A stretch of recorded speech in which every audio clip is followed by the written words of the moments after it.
So first we're going to talk about the timeline of the sale process. And really, assuming that there are no other significant delays, the sale process will usually take about 3 to 6 months. But of course there can always be delays, which may include a difficult negotiation process for one reason or another. There may be some issues with obtaining the change of control triggered contractual consent. This is especially a big problem in a highly regulated business. There may also be, a second request in response to an HSR antitrust filing, and there can be various other delays in obtaining, government approvals that you may need. Usually the process consists, once you've started the sale process, of due diligence, submission of the letter of intent, negotiation of the purchase agreement and other transaction documents, and signing of the purchase agreement, satisfying closing conditions, and then finally moving to closing. So the first step really, if you're a seller and you're putting yourself up for sale, is engaging an investment bank to help you through the process. Not all deals are auctions that are run by investment banks, but many are, so today that's what we'll be focusing on. You can have other situations in which a buyer has direct contact with the intended target, or there are other things called preclusive offers, where an offer just comes in out of the blue and maybe the board feels that it's too great to pass up, but today we're just focused on these sort of auction situations. So when you are going to hire an investment bank, you'll need to enter into an engagement letter with them, and there'll be a number of negotiated terms in that letter, which is, first you'll need to decide whether the bank is going to be paid a cash retainer, how much that retainer is going to be, whether it's going to be paid over time or during the engagement or in a lump sum upon signing of a deal. One thing to note is, of course, it should never be paid up front in full. And another thing is the amount and structure of the success fee, which is really important because that's going to make up the most significant portion of the bank's compensation. And success fee will, it'll be payable upon the closing of an M&A sale transaction. Usually they use something called the Lehman formula, which really is just, it's a sliding scale of different percentages of the purchase price. So the higher the purchase price that the company fetches, the higher percentage of the success fee that the bank is actually going to get. You'll also need to negotiate and decide on caps for reimbursable expenses of the investment bank.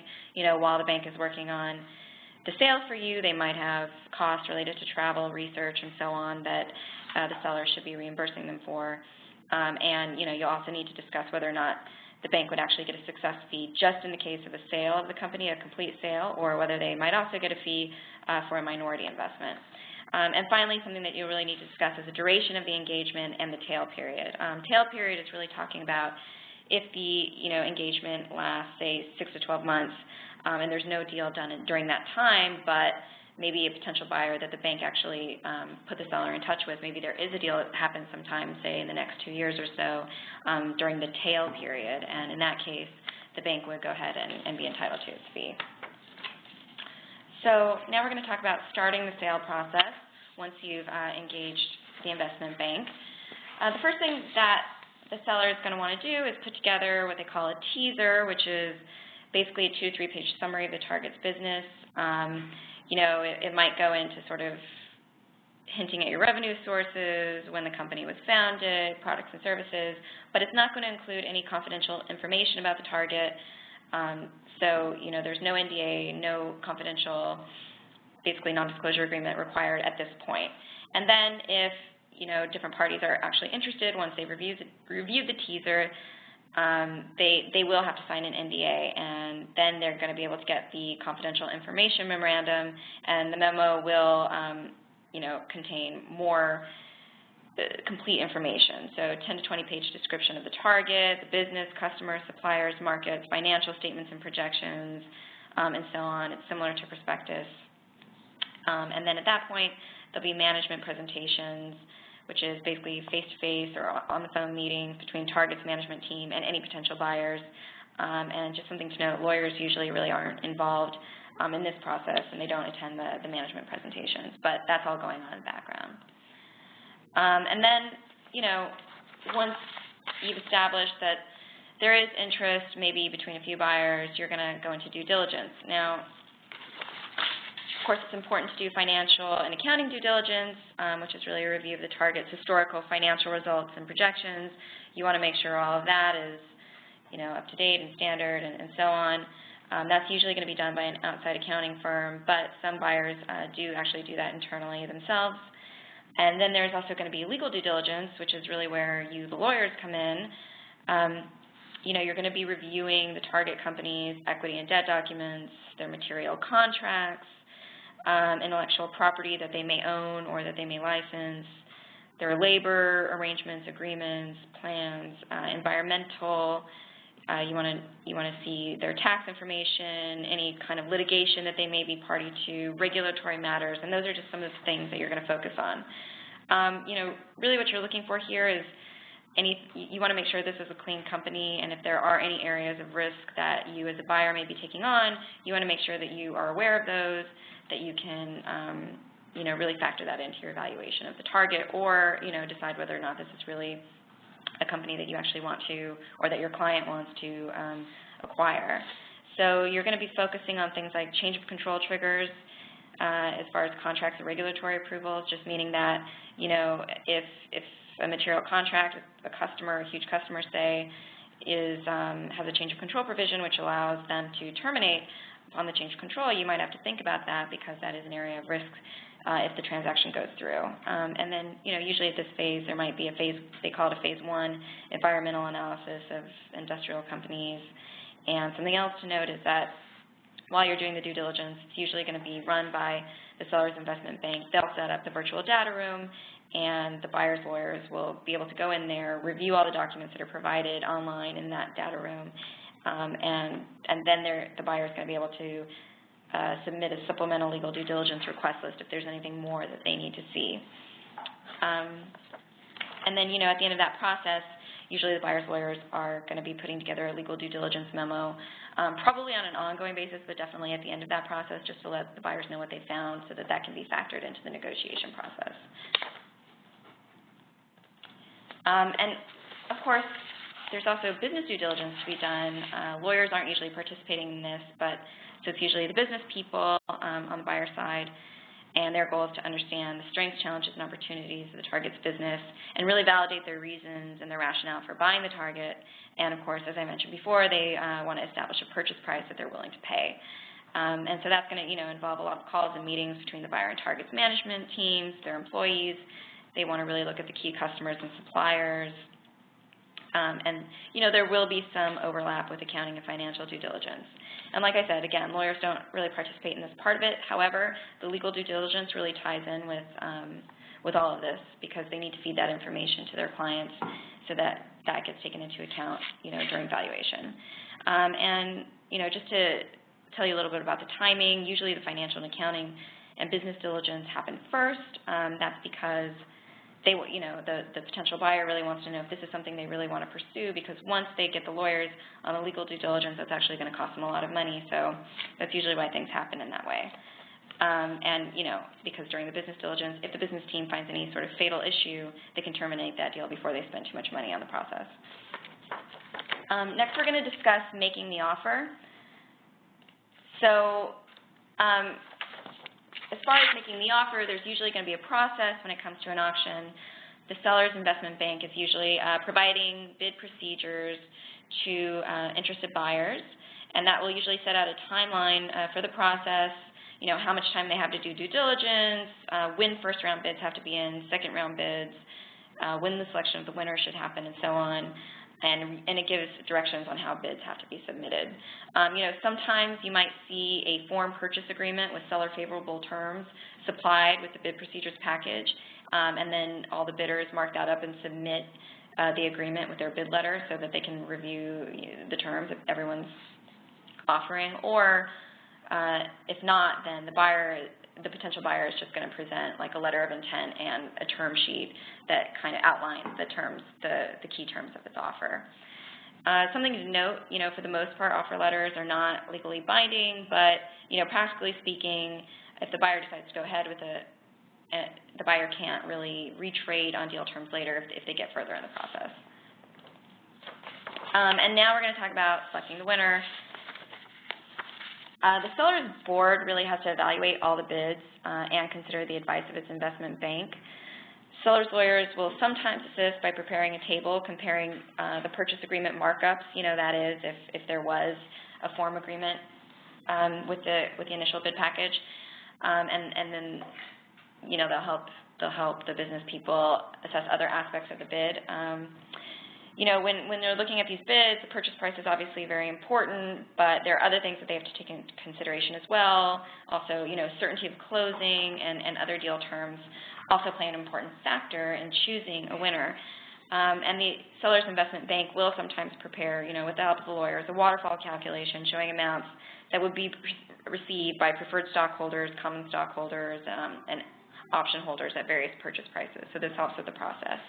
And it's very important that the board actually go through this whole process because, they do have sort of Revlon duties to really maximize the sale value of the company. And, if at any point the sale is challenged, they would have to be able to go back and show that the sale was fair. So it's important to go through these steps. The next thing we're going to talk about are potential deal structures. These are just structures that your deal might take. So, the first one is an asset purchase structure. This is where the buyer is purchasing specified assets of the target's business and the target becomes a shell company. You might want to go with an asset purchase if, say, the target has environmental issues, significant exposure to litigation, or other liabilities that you know about as a buyer that you want to try to shield yourself from, because then you're just acquiring the assets, you're not acquiring the entire business and all of its liabilities. But one thing about an asset purchase is it'll trigger anti-assignment clauses in the target's contracts and its government permits and licenses, which can really delay the closing and make it more difficult to preserve the target business intact. And the other thing to note is, although a lot of people go with the asset purchase structure in order to protect themselves from undesirable liabilities, there are times when you're going to be, as a buyer, be subject to liability anyway, because of successor liability. And that really is sort of a state-by-state kind of thing. You need to look at common law in your state. You need to look at the statutes. But basically, what it is about is that if there's any kind of fraudulent transfer or with certain types of assets, you're going to be liable for those anyway, regardless of how you acquire them. And the other thing is that an asset purchase structure is often the least tax advantageous structure for the seller, but more tax advantageous for a buyer. You can also structure the deal as a stock purchase. Buyer purchases the stock from the target stockholders, and then the target company becomes a subsidiary of the buyer company. In this case, as I mentioned, buyer essentially inherits all historical liabilities of the target. This is really a change of control of the target company rather than an assignment, so it could be that fewer contractual consents and government approvals would be required than they would be in an asset purchase. So this is one thing to recommend the stock purchase structure. But if you actually have more than just a kind of few stockholders, this might not be something that you want to go through because it can be difficult to get all the stockholders to actually sign on to the stock purchase agreement and approve this. So, and one more thing we want to mention is that there is built-in gain can also be an issue, unlike an asset purchase where the buyer gets a stepped-up tax basis and target assets. And finally, as far as private deals go, you can also structure it as a merger. Usually what that means is the target company is going to be merged into a subsidiary that was formed by the buyer specifically for the purpose of the merger, and the target becomes a subsidiary of the buyer. So that's a triangular merger. This is the same issues as a stock purchase as far as assuming historical liabilities and change of control. With this kind of thing, once you merge with a company, you acquire all of its liabilities. It's the best structure to go with, though, if you have a large number of target shareholders, because only a majority target stockholder vote is needed. The minority stockholders get dissenters' rights.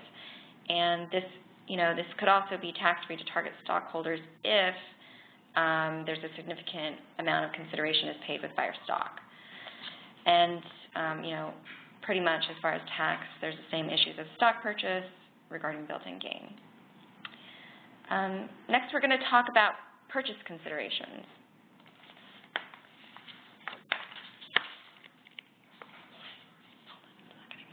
So as far as purchase considerations, cash is really king in M&A transactions. Sellers they'd typically rather rank an all-cash offer first. However, sometimes there's going to be a disagreement on the valuation of the company, and you can really bridge that gap using non-cash consideration like buyer stock, seller notes, or structuring an earnout, when we're going to go over all of this in a minute. So if the buyer decides to also use some of its own stock as part of the consideration in the transaction, this can enable the use of a tax-free merger structure, as we mentioned before. So a seller might find that attractive. But you really don't want buyer stock unless the buyer is a publicly traded company and their registration rights included. The reason being that if you receive stock in a private company, there's really probably not going to be a market for you to liquidate that stock, so it's not as desirable. And if the sellers receive stock as part of their consideration, then that also means that sellers are going to have to do what we would call reverse due diligence on the buyer, which means if you're going to buy into the buyer's company, you also need to, as a seller, make sure that this is a sound investment that you're making. So, they'll look at the buyer's capital structure, the buyer's liabilities, and all that. So there'll be, two ways of due diligence, mutual due diligence, rather than just the buyer doing its diligence. And they really need to if the seller accepts buyer stock, they really need to understand the terms of the buyer stock that they're receiving, because there are different classes of stock, preferred stock, common stock. They really need to know the value of that stock and any special rights or restrictions that come with owning that particular type of equity in the buyer company.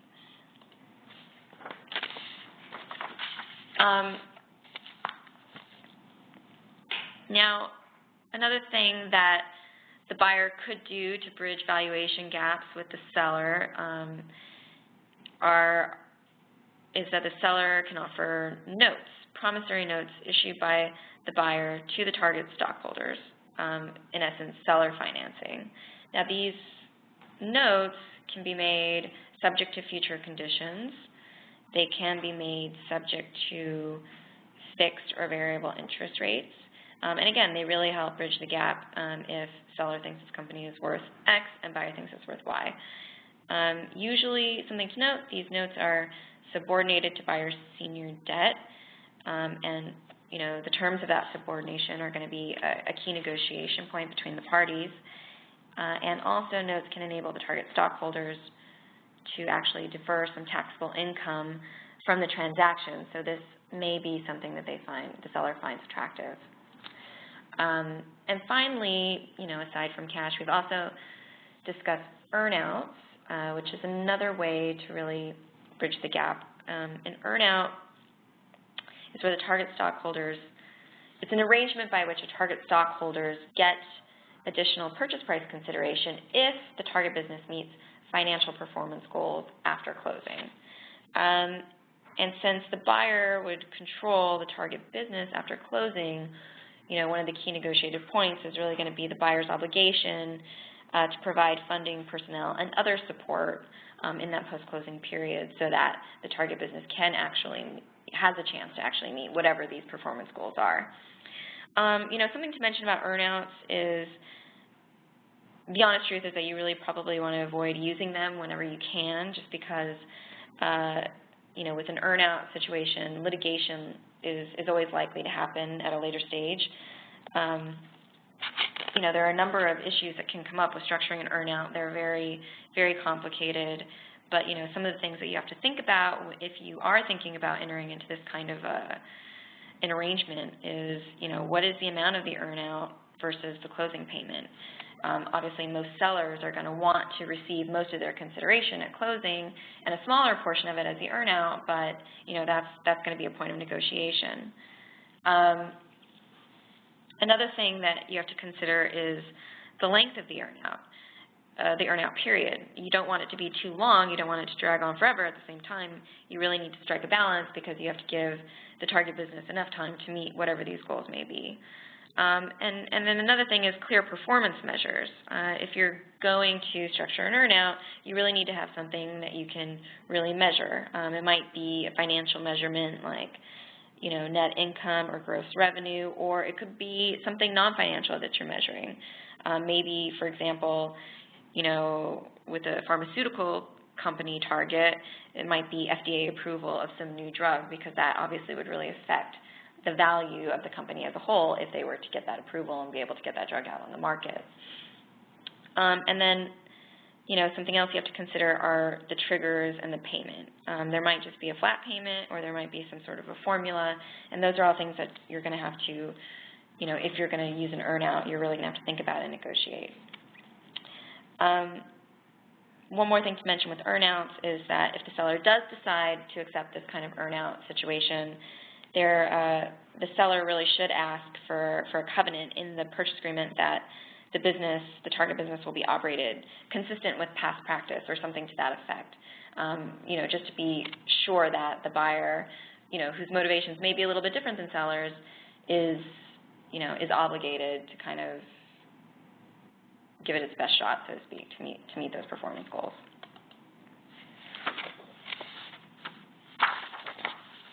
The next thing we're going to talk about is the treatment of target's incentive equity. So, when the buyer is buying the target company, oftentimes target management, their senior management, their executives, often have stock options, restricted stock, and other incentive equity. These kinds of things having been awarded, mostly to kind of align their incentives with those of the company. So when a manager or an executive is working for the company, you want to make sure that they're committed to the company's success. And then this actually means that the M&A sale transaction is this liquidity event that they've all been working towards. So, for example, in a startup company, a lot of the time management takes they're basically working for these sort of stock options, and then the idea being that the company will be really successful, and once they sell it, everybody's basically going to get rich, hopefully. I mean, that's really what these stock options are about. So when you're cashing out the target incentive equity, usually in an M&A sale will result in a complete or partial accelerated vesting of the target stock options and restricted stock. But you'll have to actually review the target's plans and agreements during due diligence to actually figure out which it is. So it's a very important point. And if target stock options are in the money, meaning they're vested, holders will, they'll receive a spread upon closing unless the buyer requires them to roll over, and we'll return to that concept in a minute. If they're out of the money, meaning they haven't vested yet because maybe the person hasn't been there long enough, then those sort of stock options usually will terminate automatically whenever you close an M&A transaction. But again, the buyer is really going to need to check the plan and option agreements to confirm, because again, this goes to sort of the risk exposure, how much a company is worth, whether or not you need to work these into your valuation of the company. Because if these don't terminate automatically, it's going to be an issue. Majority seller stockholders also sometimes require incentive equity holders to share in indemnification obligations to the buyer. So again, this is just to make sure that everybody's incentives are aligned, and that these incentive equity holders also are incentivized to make sure that the sale goes off in a successful manner. Now we're going to return to this idea of rolling over.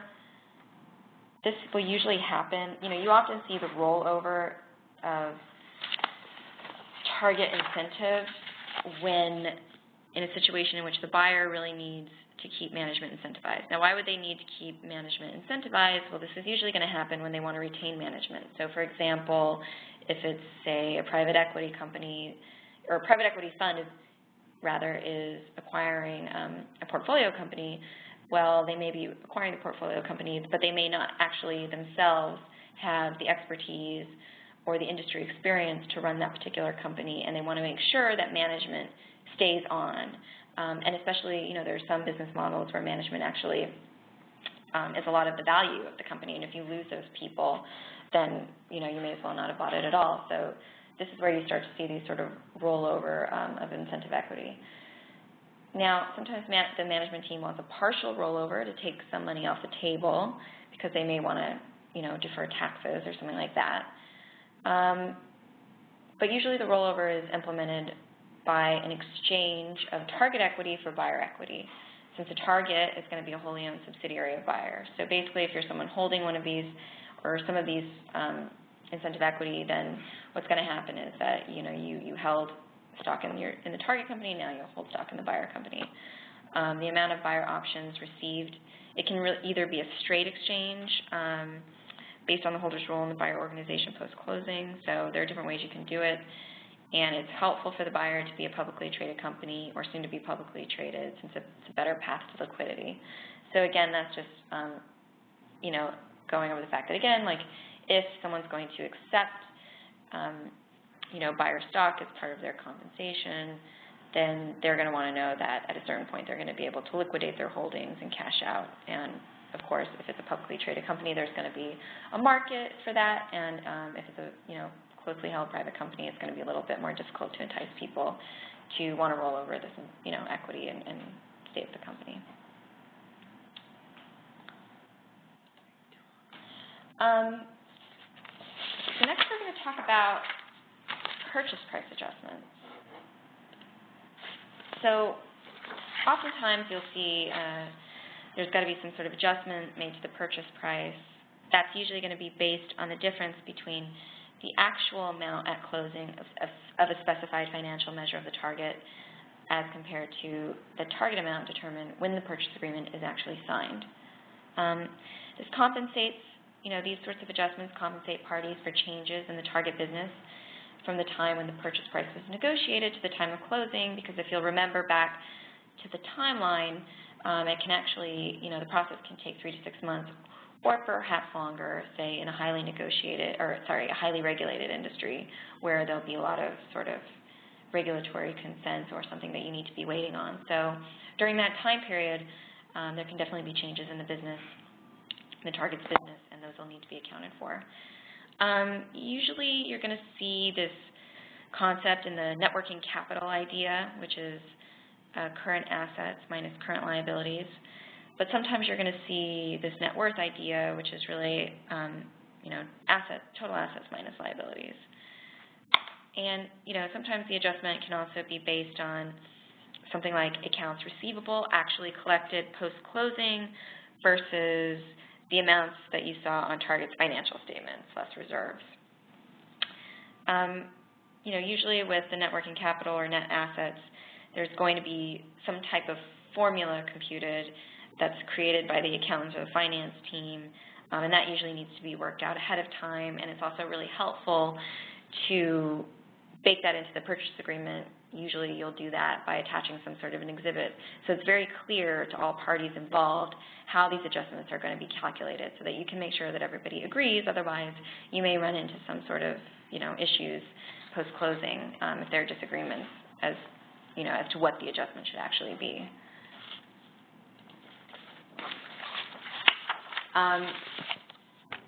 The most seller-favorable way to do this is to require determination of the adjustment in accordance with methods used in the target's historical financial statements.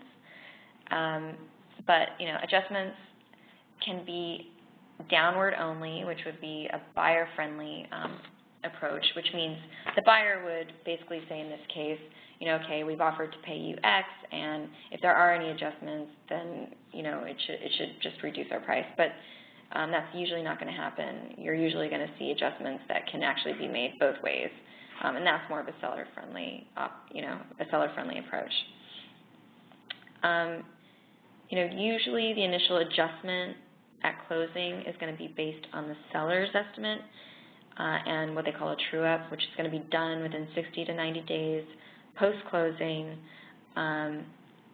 based on buyer's analysis.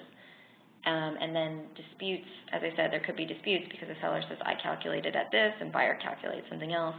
Those disputes are usually going to have to be resolved by an independent accounting firm. And, oftentimes when you're drafting the agreement, if the parties want to, they can choose that, the accounting firm ahead of time, or they can just agree, at a later date. Sometimes a separate short-term escrow is set aside as part of the transaction to satisfy any downward adjustment. So what that really means is part of the purchase price is basically going to be put into escrow specifically for the purpose of paying any adjustments. And, that way seller knows and buyer knows that money has been set aside specifically for that purpose. So that is something that the parties can do as well.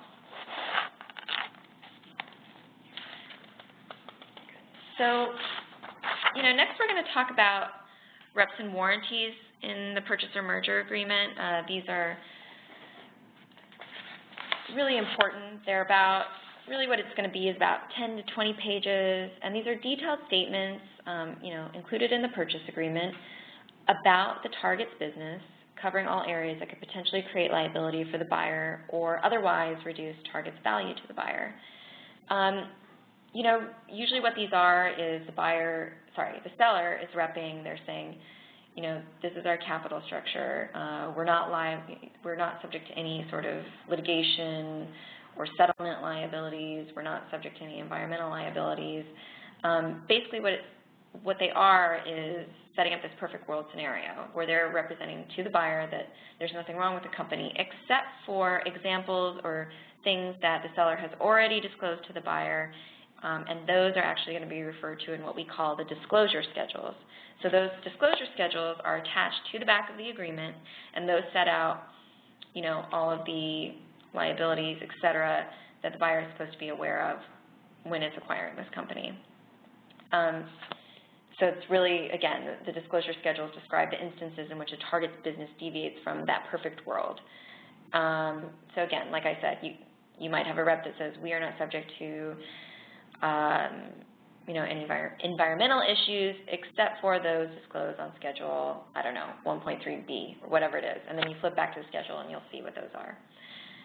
The function of the reps and warranties, one, it really confirms due diligence. The disclosure schedules help confirm the buyer's due diligence process, and they might also reveal issues that give buyer grounds to renegotiate the purchase price or terminate the deal. So, I want to mention that the due diligence, legal due diligence that we talked about, and this negotiation of the purchase agreement, those are going on simultaneously, and one informs the other. So, once the buyer's lawyers have done due diligence, they're really going to need to go in and look at these disclosure schedules and make sure that everything matches up. And sometimes, most of the time, best case scenario, it will, and sometimes it won't, which is why we say sometimes it might reveal other issues that didn't come across otherwise during due diligence. And the other function of reps and warranties is that they really act as a de facto purchase price adjustment, through indemnification of the buyer by seller for losses resulting from the breach of seller's reps and warranties. The purchase price paid by the buyer is effectively reduced to more accurately correspond to the actual value of the target's business. So, what that means really is that if post-closing you discover that the seller actually, violated any of its reps or warranties about the way its business was run or anything that it represented itself as, that means that they're going to have to indemnify the buyer for those deviations, basically. Next, we're going to talk about closing conditions. If you'll remember, as we were discussing earlier when we were talking about the timeline of an M&A deal, sometimes you'll see a simultaneous sign and close, but oftentimes you'll end up seeing that they'll sign the agreement first, and then there'll be this period during which the seller and the buyer can satisfy all the conditions to closing.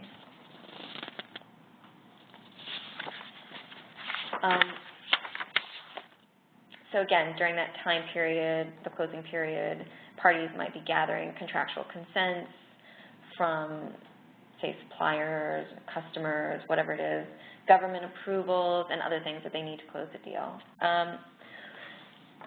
Signing and closing might be separated, again, because of the governmental approvals that may be needed, and you need time to do that. It may also be that the buyer wanted to sign as early as possible just so that they can, lock the seller into the deal as soon as they can, or signing and closing might be separated because the seller doesn't want to seek change of control trigger contractual consents without actually having a signed purchase agreement in hand. And that makes sense because they wouldn't want to go out and go to all this trouble and tell everyone that this deal is going to happen if, in fact, it actually wasn't even signed. There are a number of closing conditions. Some of them are fairly standard and non-controversial. One would be antitrust clearance. That doesn't apply to the transaction unless it's over $70.9 million, but again, this is kind of non-controversial. Everyone knows you have to have the antitrust clearance if you need it, so that's just one that you usually see. Another non-controversial closing condition is that there should be no injunctions prohibiting consummation of the transaction. So if a court orders that the transaction can't go through, then of course it's not going to. Another one would be material compliance with covenants between signing and closing. That's pretty standard. And another one would be the repayment of target's debt and release of liens in a debt-free deal. Other closing conditions that you might see, in a purchase or merger agreement are going to be more negotiated and a little bit more contested, if you want to say. One would be the financing contingency. The buyer might want to say that they don't want to, they don't want financing to be a closing condition, but a seller might want to say that that is, unless the buyer has its financing lined up, that the deal isn't going to close, or so on. There are also the standard for reps and warranties of the bring down closing conditions is something else that people negotiate. Do they have to comply with all of the reps and warranties in all material respects, or do they just have to comply with all of them without any sort of materiality qualifier? Another thing is whether there should be no material adverse effect having occurred to the target between signing and closing. Well, the definition of what makes a material adverse effect is going to be, very negotiated. Another thing is which change of control contractual consents are required for closing, or whether change of control triggered approvals of state and local regulatory authorities are required for closing. And another one that you see sometimes is, as a condition closing the deal, the target management team members should have signed new employment agreements with the buyer. And again, we mentioned before, in some businesses, the value of the business is really tied up in its management and the people who work for that business, and if that's the case, then this might really be something that the buyer wants to lock in as a condition of closing. Because you don't want to get into a situation where they haven't, these really key members of management that you need to stay on with the target business, where they haven't signed anything, and then you get to the point where you really need to close the deal, and at that point, it could be that those particular members of management think that they have a lot of leverage and that they're going to be able to get a lot more out of you and really kind of renegotiate their salary or their other types of compensation. So to avoid that, as a condition of closing, buyer may want to insist on these new employment agreements having been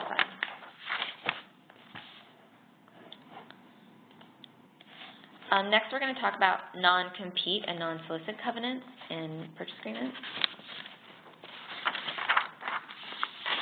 So a non-compete covenant really prohibits the seller from entering into business and competing with the target after closing. And the non-solicit covenant prohibits the seller from soliciting target employees and customers post-closing. Why is this important? And it's very important to include these types of covenants because, for the buyer, if the seller was to be able to turn around and compete with them, that could really erode the value of the investment that the buyer has just made. So this is a really important point. Another one that you might see is the non-disparagement covenant, which would prohibit the seller from making disparaging statements to third parties about the target business management employees. Again, you're just protecting as a buyer, you're protecting your investment. Now, some of the key negotiated points with respect to these types of provisions are really the scope of the non-compete and the carve-outs, meaning what business the seller prohibited from engaging in and where, and the duration of the non-compete and non-solicit. So, how long is seller to be restricted from these competitive activities? And it's very important to lay these things out very clearly so that everyone is very clear, exactly what businesses the seller needs to stay out of and for how long. There are limitations on enforceability of these types of provisions. State law really limits enforceability of non-compete covenants, sometimes by statute, in other cases by court decisions. But there's usually severability or red pencil provisions, and these authorize the court to reduce the scope or length of a non-compete to the maximum enforceable scope or length rather than invalidating the non-compete entirely. Something we should mention, though, is that an M&A transaction-related non-compete, as opposed to a non-compete that is included in an employment agreement for an individual, these M&A transaction-related non-competes are often either totally or partially exempted from state law limitations on enforceability. And this is really because you don't have the same concerns as you do about an individual. An individual needs to be able to make his or her living, presumably. But in the case of an M&A transaction, the buyer of the business should be entitled to be protected from the seller competing with it. And the thought goes that the seller has actually received adequate consideration for the non-compete through the payment of the purchase price. So the idea is that the seller doesn't really need to be protected.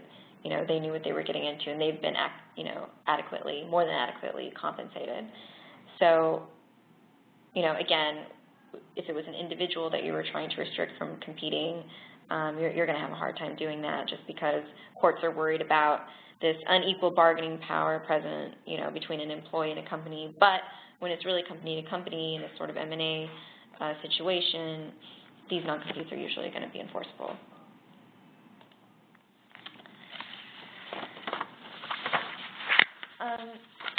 And finally, we are going to talk about indemnification, which is something that's really important, and it's usually something that you are usually only going to see in a private company deal. You're not usually going to see it in the public company space. Because, as we mentioned before, indemnification payments are effectively reducing the purchase price paid by the buyer to the seller, indemnification provisions are usually among the most heavily negotiated deal terms in an M&A transaction. So we should just talk about some of the key negotiated points of an indemnification provision. One of them is going to be the scope of the indemnification. Usually the indemnity clause covers losses resulting from breaches of reps and warranties and covenants in the purchase price agreement. And also, often you might see a tax indemnity provision requiring the seller to compensate the buyer for all pre-closing target tax liabilities. In asset purchase transactions, the seller usually indemnifies the buyer for any losses from excluded liabilities. Excluded liabilities are typically defined as liabilities associated with pre-closing operation of the target other than accounts payable. So, just to back up here, the idea being that the buyer, the excluded liabilities should include these pre-closing liabilities, because the buyer doesn't feel that it should have to be liable for anything, that the seller was doing basically before this deal was closed. Another negotiated point that's going to be very important to work out is the duration of the indemnification. Seller's indemnification obligation for reps and warranties usually extends for 1 to 2 years post-closing, except for reps and warranties concerning tax, employee benefits, and environmental matters, and usually those extend until expiration of the underlying statute of limitations. And also for reps and warranties concerning fundamental reps and warranties, like the authority to enter into the purchase agreement and title to shares of stock, those kind of fundamental reps and warranties are really going to have no time limit.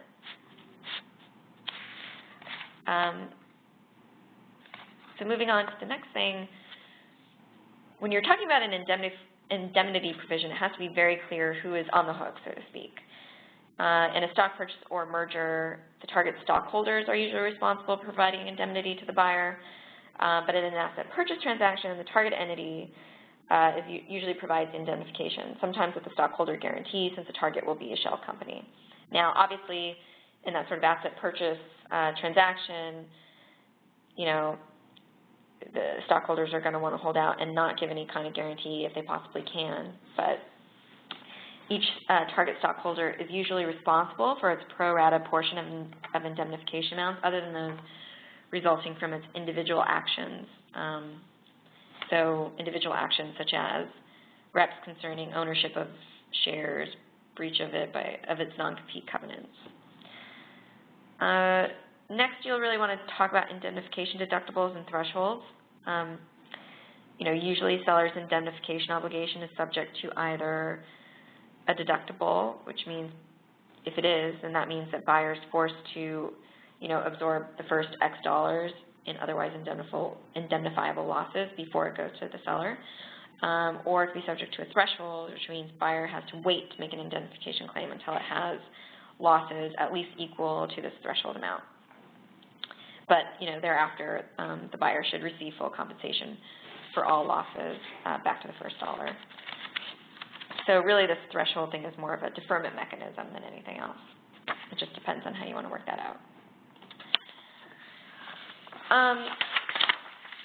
Some other negotiated points when you're talking about indemnification is an indemnification cap.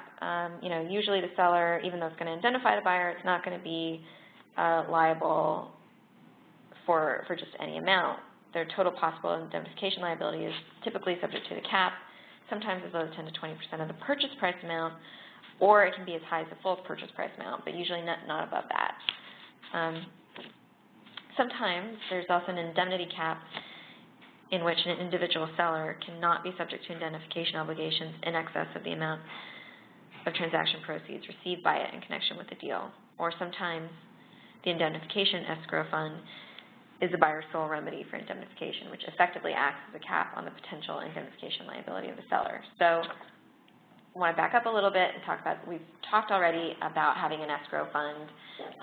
You can set up an escrow, you can set up one escrow fund, you can set up several, and they can actually be for different things. So you could set up one escrow fund specifically to satisfy any indemnification claims, and you could also have an escrow fund, to satisfy any sort of purchase price adjustments, which is something that we talked about, a while ago.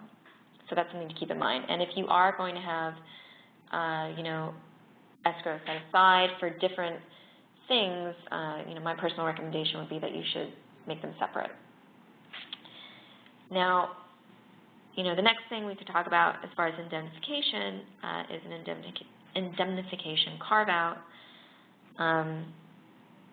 The indemnification deductible or threshold and the cap are usually subject to carve-outs for losses relating to breaches of fundamental reps and warranties, covenant breaches, fraud and willful misconduct by the seller, or in an asset purchase transaction, excluded liabilities. So, what that really means is that yes, indemnification liability will be capped, and it may be subject to these deductibles or thresholds. However, all that goes out the window if, for example, the seller committed fraud or there was some sort of willful misconduct, or again, if the seller has actually breached these fundamental reps and warranties. And if you'll remember, the fundamental reps and warranties, go back to even seller's authority to enter into the purchase agreement.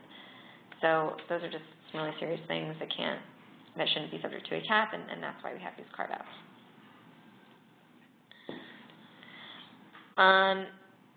And then the final thing that you want to talk about is escrows and other payment methods. Part of the purchase consideration, we talked about this a little bit already, but that's usually 10 to 20% can be placed with a third-party escrow account for a specified time period after closing. That's usually about 1 to 2 years. If the escrow funds are not buyer's sole remedy for seller's indemnity obligations, then the buyer will be required to exhaust the escrow funds before proceeding against the seller. And if the purchase consideration includes non-cash consideration, such as buyer stock or seller notes or earn-out payments, the order in which consideration is forfeited to satisfy buyer indemnification claims will be negotiated points as well. So whether it's buyer stock or notes or earn out, they'll have to work out the order in which that sort of consideration is forfeited. Okay, so I'm going to turn it back over to Meredith now. All right, now we have actually received a few questions for Dana during the program. So the first is, what are some examples of fatal issues that could stop a potential deal in its tracks? Is it possible to come back from any of these issues, perhaps by addressing the problem head on? That's a really good question. There are any number of things that could stop a potential deal in its tracks. I think I've alluded to some of them. One of them could be that you find out that the potential target just has, certain, let's say that they've been in violation of certain regulations like the Foreign Corrupt Practices Act.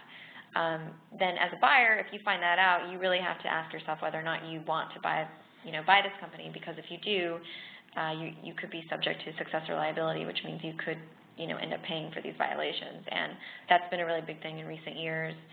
Companies are ending up paying into the hundreds of millions of dollars in fees and fines, so that's something that you would really want to think about. That's something that might stop a deal in its tracks. And there can be other things as well. There could be, a really large litigation kind of liability, other things that you find. It could be that they haven't been keeping up with certain accounting standards and you can't verify, certain financials. So things like that could probably stop a deal in its tracks. Excellent. And under what circumstances will the form purchase agreement with seller favorable terms be provided? That's also a really good question. I think in some respects it's just going to depend on what your client, if you're representing the seller, what they prefer to do. But I can imagine that, if the seller feels like it has a lot of leverage, that might be when you would see a form purchase agreement included kind of with the bid package and given to potential buyers. And also if the seller doesn't mind spending a lot of money in legal fees, because that's actually going to take a lot of time, because what's going to happen is if you say you have 4 potential buyers, they're all going to be marking up this purchase agreement, and then the seller's legal team is going to have to be reviewing them and racking up all these legal fees, and that's going to take quite some time. So I think it probably depends on a lot on how much money you want to spend, how strong you feel that your negotiating position is, and also, as I said, how much time you want to take. So it's a lot easier to just have people submit the letter of intent, which outlines the terms without kind of going into the purchase agreement, selecting, and then kind of just going through that process with one person. It's easier in terms of, say, time and money. So I think it just depends. Okay, thanks. And then will non-compete covenants always apply to all of the seller's employees, or can they be held to only those actually involved with the sale? That's a good question, but the kind of non-compete that we were talking about were really, like with the selling sort of majority stakeholder, you don't want that person to go out and start a business exactly like the one that you just bought and compete with you. But there could be non-compete covenants also applied to sellers' employees, but it's usually going to be key employees, like someone who, is your tech genius or whoever it is. It's probably not, it's not going to be all employees. It's usually going to be somebody who's highly paid as well, because it's sort of unreasonable to ask them to not work, basically, for a while. But again, as we were saying earlier, if you're talking about a non-compete applied to an individual person, you're going to have a lot of trouble getting those enforced anyway. But would they go through and actually specify who these employees Yeah, it would be an individual agreement with that person if it was going to apply to an employee. Okay. Yeah. Excellent. And then we have one last question, real quick. What are some possible situations where a seller rollover is not advisable? It could be, there could be a situation. Obviously, if you're doing an asset purchase, you may feel that you don't need management. Depends on what sorts of assets you're purchasing, or any situation in which you don't feel that you need management, or in any situation in which, the buyer's company is not a publicly traded company. It might not be, or, if you don't feel that you need the management. So. Excellent. Well, thank you so much, Dana.